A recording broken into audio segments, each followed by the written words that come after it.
Hello everyone, মই বন্দিতা সকলোকে মই মনানীতি মিনি ব্লগলৈ স্বাগতম জনাইছোঁ। এয়া আমি গৈ আছোঁ মন্দিৰলৈ বুলি সিদ্ধিক লৈ প্ৰথম মন্দিৰলৈ আহিছোঁ। এয়া মন্দিৰ আহি পালোহি, এয়া চাকি ধূপ জ্বলালোঁ। এয়া সিদ্ধিক লৈ প্ৰথম মন্দিৰলৈ বুলি আহিছোঁ। এটা মন্দিৰত সোমাই অহাৰ পিছত আকৌ ওচৰতে এটা মন্দিৰ দেখিলোঁ, ভাবিলোঁ তাতো সোমাই যাওঁ। এয়া আৰু এটা মন্দিৰতো সোমালোঁ, দুটা মন্দিৰত সোমোৱা হ'ল।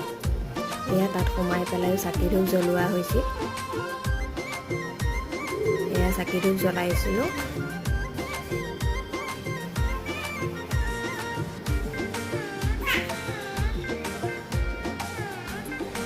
এয়া ধূপ জ্বলাই আছে। এয়া মই চাকি জ্বলালোঁ, এয়া ধূপ জ্বলালে।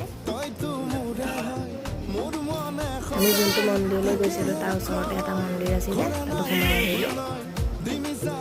এয়া বাহিৰলৈ আহি পেলাই অকণমান সিদ্ধি